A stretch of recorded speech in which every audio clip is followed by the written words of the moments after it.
Now, Dougie, you mentioned something earlier, and I actually want to get Brett's opinion on this.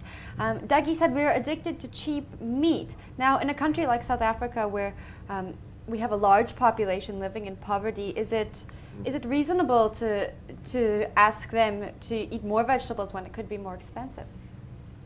Very, very good points. You know, in South Africa, you're a very impoverished nation. A lot of people living below the poverty line, and you know, a lot of them are actually just vegetarian, not by choice, but because they can't afford meat in South Africa. Because meat is expensive.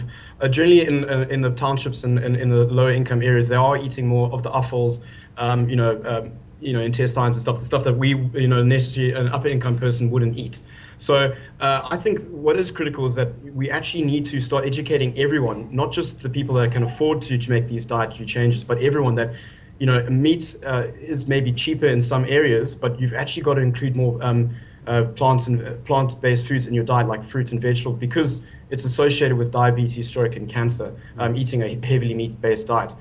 So I know the thing is with meat is it is a status symbol. So when people start earning more income, they do want to buy more meat. So it is a very complex issue. But I think through promotions of education, and people will start understanding, no matter what level of income they are, that they will understand that they need to eat more plant-based foods. I mean, I've done talks in townships, I've done talks in, all over South Africa to every walk of life. And as soon as people hear the information and they hear the benefits of eating a diet that's more plant-based, they make the decision for themselves. So I think people will, no matter what kind of person they are and what kind of food they can afford, there is benefits from following a plant-based diet.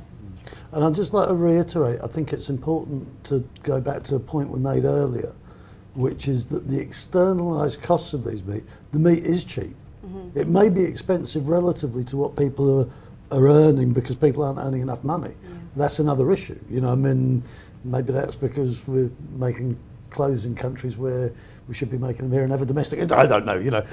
That's another issue. But exactly. But the point is that the meat is still cheap. Mm-hmm. By comparison. And don't forget that when we talk about meat, I hate to tell or mention this to sort of South African audiences, but meat does include chicken. Chicken's not a salad, no, right? It's meat, and chicken is being made incredibly cheaply, mm-hmm. And being sold incredibly cheaply, and that has all kinds of costs, not just in terms of the problems with topsoil and water and so on, but with health, and dare one say with spiritual issues as well. So,